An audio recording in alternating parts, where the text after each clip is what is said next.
is mini PC season for me, and this is a BOSGAME. I have reviewed BOSGAME mini PCs in the past, at least one, maybe two. This one they actually sent to me and they were like, you want to review it? And I was like, sure, I liked your previous one, so why not? This one here has an excellent CPU, excellent config as well. So we're looking at the AMD Ryzen 7840HS, excellent CPU. It's similar to what you find in something like a Legion Go, ROG Ally in that, but those are U variants. This is an HS variant, so it offers a lot more power. I actually used this CPU for quite some time in my Legion 7i Slim for a while. 32 gigabytes of RAM is nice. That's worth a fortune these days. 1 terabyte storage, good Wi-Fi as well. So, I mean, specs on paper look quite nice. That 7840HS is going to also allow you to do gaming. If you want to do gaming, it's a 780M iGPU, which is literally the one that's in Legion Go, ROG Ally, lots of stuff here. I use a Legion Go S right now as my daily driver. Has the same APU. It's fantastic. So, clean little package. It looks very similar to the one that I reviewed before. It's a little nicer, I guess, because this is a higher end model. So metal kind of design there, very nice. It's kind of just an open concept rather than having, you know, ventilation kind of in little spots. You get a nice open top. Aesthetically, it looks really nice as a result, which is a consideration. You know, mini PCs, people like me, I use a mini PC and I like to have it set up and clean little package like that. So I do actually want it to be aesthetic, kind of like small form factor people. We're all kind of the same. Nice little design language there. I like that quite a bit. Hard plastic chassis, but that's nice. It feels nice, good weight to it too, so that's a good thing. 2 ports on the front, USB-A, we'll test them, they should be fast. USB-C on the front, should be also fairly quick. You do get microphone headphone combo jack there, reset button, and power. On the back you get more ports, dual LAN, which is good for redundancy, so if one goes down you have your other one, especially if you're using this as a little media box or something, or a little NAS driver type thing, or just using it as a device. It's always nice to have that. 2 display out, HDMI, and DisplayPort good. 2 more USB-A, one being faster, one being slower. Okay, open that up. Very nice. So that's the first side there. So we do get, oh, that's the thermal paste. That's the thermal pad. That's what was sticky there. So there's actually a thermal pad here as well, just to work as a big heat soak. Nice big thermal pad. It's actually more robust than like a standard, I don't know, like NVMe kind of thermal pad. This is like a real thermal pad. You find like a GPU or something, so that's good. So you'll get some air flowing into the system, keeping it cool, and you do get a nice thermal pad there to keep these components here cool. Inside looks good, right? So we do have your CMOS battery, very obvious. Fan header right there, that's good. You do get an NVMe. They are supplying a Kingston NVMe. It's interesting, it's like a little 2230 with a little bit of like an adapter attacher there. So it's pretty sweet actually. 2230, 1 terabyte. Yeah, why not, right? Sweet. And then you do of course get a second slot here, so you can put in more storage. So you're able to get in 2 NVMe's. Probably just leave this one because the performance will be just fine, and then you can expand it that way if need be. Upgradable Wi-Fi there. Very nice. And dual RAM. So nice upgradable machine. Don't know what brand this is. It's Micron, so it's Crucial RAM. It says GoFatu, but they're using Micron modules, so it's basically Crucial RAM. If you don't know what that means, that's just like a sticker on there, so should in theory be good quality RAM. Okay, I feel like this is an interesting setup, putting it on its own little box. It helps it get raised up a little bit. So we have, where are we? There we have. So we have Cinebench and we have hardware info. I'm going to show you guys how noisy or not noisy it gets. Thermals, wattages is a big one for me. I'm curious how many watts it gets. We kind of know what a 7840HS can do, but it's all going to come down to wattages, and I really want to know how noisy it is. So let's run this here. As you can see, well, we'll start here. The temperature you can see idling is nothing. It's sub 40.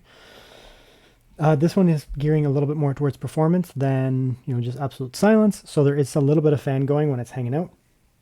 It by no means bothered me. It's just, I can hear that there's an electronic on in the room type thing, which is fine by me, as long as it's not, you know, like brrr. System idle watts. Yeah, under 10. Makes sense. Okay, so we'll come in here. And we'll see how noisy it gets. So an immediate wattage dump up to 42, 50, 54. This can technically go a little bit higher, but that's kind of the peak where I would want to be. For a 7840HS, like 40 to 50, 55. Going above that, you don't really gain much performance, and you do gain more heat. So it looks like they're opting for about a 45 sustained with a 54 watt peak. 54 watt kind of burst means like you open up a program and it goes poof and it dumps a ton of watts. The program opens up right away and then it doesn't need to do anything, so the watts drop off. that kind of stuff. But sustaining is more for, outputting, rendering files, video editing, that kind of stuff. So it is still good to have that quick burst. Temperatures are actually pretty low, to be honest. Let's check the thermals. It's not really any noisier. There is a little bit more fan, but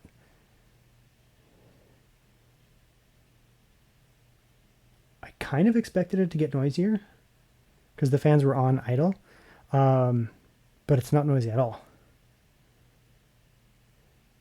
My noise floor is about 55. 55, sorry, 35 or 36. I mean, 37 dB under full load is nothing. It's very quiet. The temperatures are staying sustained there. We'll come back to you in a minute. Score it pretty much exactly what I expected. 15, 16,000 around there. That's 7840 HS. It's good. Honestly, it's good. My laptop, this is the crazy thing. I use my laptop right now that I'm using right now is an AMD 260. Which is the same chip. It's just a refresh, right? So they take the 7840HS and they add some NPU, neural processing unit. That's the only difference. It's the same chip. The score's exactly the same.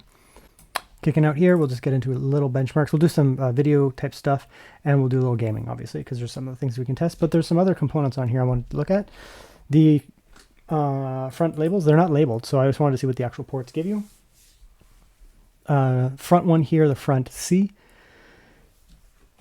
10 gigabit, so you can pop in this is a 20 gigabit, but you can pop in 10, 20 gigabit ports in there. I use the USB 4 in my case, and it's going to give you 10 gigabits. So that's going to give you, if you get yourself an NVMe enclosure like this, right, get yourself an NVMe enclosure, pop an NVMe in, that's going to give you, it's going to max that out. We have the front A, these are also nice and fast too, 10 gigabit. These can sometimes be 5 gigabit, which would be more like a SATA speed. This is a SATA drive, right? It's still good for gaming and that kind of stuff, totally fine. But when you get into 10 gigabit, you're getting, that's a very respectable, that's as fast as USB-A can go. So they put on the best possible port on here. I like to see that, because that means that you're going to get, very respectable performance out of something like this here.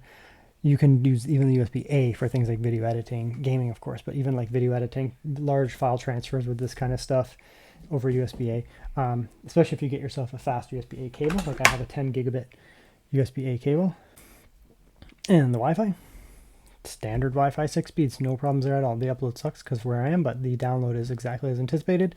Tiny little box, Wi-Fi is way across the house, and we're getting good speeds here, so no problems there at all. Right, like this is video editing file type stuff.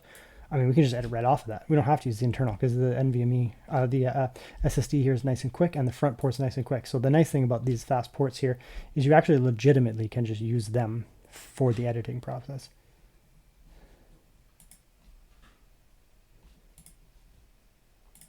Okay, come like this here.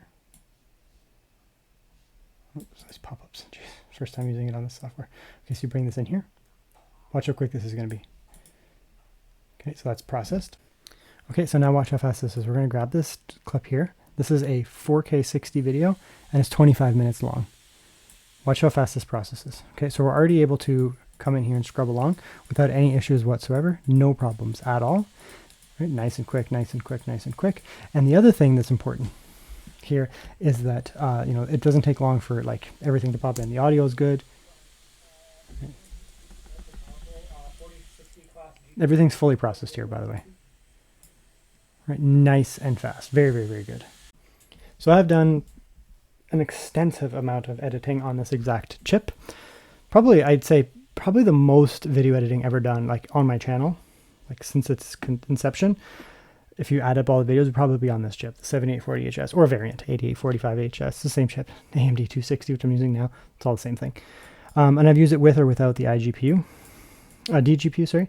So you can come in here and you can do an HEVC type thing. This is what I normally do, 4K 60. AMD does support HEVC coding natively, and you get AMD encoding. I'm not going to encode this whole video on this little clip here, but rest assured, the 7840HS, when combined with the AMD 780M, is going to be a very potent combo. You do not need dedicated graphics. You can. Dedicated graphics will make things go faster, obviously, but in terms of iGPU type performance, the 7840HS and the 780M combo, because we use both here, will be very effective, right? So you come in here, And we're leveraging obviously the 780M fully, and that's going to be doing our video encoding, 7840HS. And we're not doing CPU rendering, we're doing GPU, iGPU rendering. And again, it's not going to match an RTX 5090 or something like that, like it's whatever, but it's quick. Like we're already 22% of the way done, right? So it'll be, you know, a video of this length. Oh, that's not actually right. This thing always is messed up. A video of this length, you're probably looking at, you know, for a 25-minute video, 4K 60, you're probably looking at about 10 minutes, something like that. This is my handheld that I've settled on. I've had access to like every handheld on the market, gaming laptops, desktops, whatever. This is the Lenovo Legion Go with the Z1 Extreme, 30 gigabytes of RAM, whatever. The Z1 Extreme in here has the 780M. It's essentially the same chip as this. This is a slightly more powerful, like literally more watts, but otherwise the iGPU is the same and the actual design of the chip is the same. This is just lower watts. And I have decided this is my new daily driver that I'm going to use all the time for gaming. It's the same one as this. ROG Ally 1, ROG Ally X, Legion Go 1. Lots of other like these like big brands like you know, 1X Player, they have it as well. Lenovo Legion Go 2, Lenovo Legion Go S over there. That is what I use. That's the iGPU I've chosen, and it's the CPU that I've chosen. Actually, and you know, the brand new handhelds that have just come out, Legion Go 2, ROG Ally Xbox, they use, you know, the next generation of this chip, but it's only like 5 to 10% faster. It's not that much. So suffice it to say, you're going to get the same gaming performance on this as any gaming handheld, really, like other than maybe the Apex or something like that. And technically slightly better performance because for one thing, you have more RAM. You can add more RAM, which is good. That will help. And the other thing is you have a higher wattage overhead. So you can see here, this is 1080p. We're on low, and we only have balanced XeSS. We're not on performance or anything cranked up there. Look, like you can see up here, the FPS, 52. You can play anything on this, any game, because any of the best, like these handhelds, they can play any game as well. Depending on the settings, you know, games like Cyberpunk here, you know, the most demanding modern titles, 2025, 2026, you're going to be playing at, you know, 30, 40, 45 FPS, maybe 50, depending on how you set the settings. Here we're at, you know, 40, 45. Of course, when you get into older games, you know, maybe even a couple years older, or indie games, that kind of stuff, then you're looking at, you know, 4K. Like you're going to be able to play 4K rather than 1080p. It just depends on what the game is. So this thing is going to absolutely sing. Okay, so here's another game. This is just, you know, a couple of years older. And this is The Witcher 3. Here we are at 1080p with no scaling, right? Probably should have turned on VSync, but whatever. We're at 1080p with no scaling here, right? So there's going to be games like this where you're going to get much higher performance. Right, and you can turn on a little bit of scaling here, for example. XeSS looks better than FSR, right? And now all of a sudden, you know, right, like a lot of these games, like the Batman games, I can't even know, Disco Elysium, like these are going to run at 4K. They're not even going to run at 1080p. You're going to be flying in these games, right?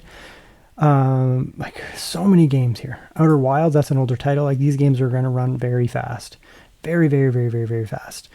Like what else do we got in here? But then you can come up here, you can get in some of these like Call of Duties, especially like the older Call of Duties. They're going to fly. These older Crisis games, like all these games are going to absolutely tear. These Star Wars games, I mean, yeah, these are nothing for this to run. Resident Evil 3, for example, is going to run very fast on this versus, you know, Resident Evil 4 will run just fine too, but Resident Evil 3 will just tear on here. Resident Evil 2 will do that well. Like these remakes here are really good. Mafia, all these Mafia games are going to just absolutely fly on this iGPU. So yeah, I mean, you're going to be able to do like 99.9% of games, if not 99.999% of games, you're going to be able to run at like 4K max type settings.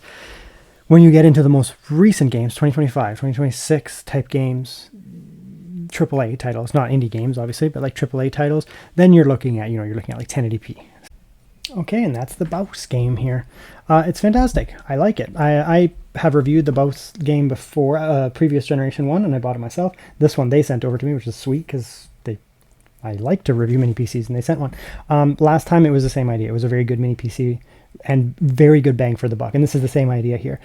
You don't pay quite as much for this as some of the other competitors out there for the spec that you get in here. You get good spec, honestly, really good spec in here. Performance is gonna be fantastic. 7840 HS is actually a killer. I mean, it's probably the best CPU ever made. Like if someone were to ask me right now and say, Bo, what's the best CPU ever made? mobile CPU, best mobile CPU ever made, I would say the 7840HS. Like, what's better? Honestly, what's better? This thing's been around for like a while, and it has such a monumental improvement in iGPU capabilities that it's still good today. Like, that's how good it is. And the CPU here is more than capable, even in 2025. Like, I use a variant of this, the AMD 260, which is just a refresh. It's the same chip, just refresh. And I use it by choice in my Lenovo Legion, which, just for street cred, I'll bring it in. This is my daily driver laptop. It's a Lenovo Legion, and it has the same chip. No USB 4. I guess that's one negative, but right, like, they had to keep the cost down somewhere. And the good thing about it is, despite the fact it doesn't have USB 4, it does have a very good iGPU anyways. So very good. Love that one.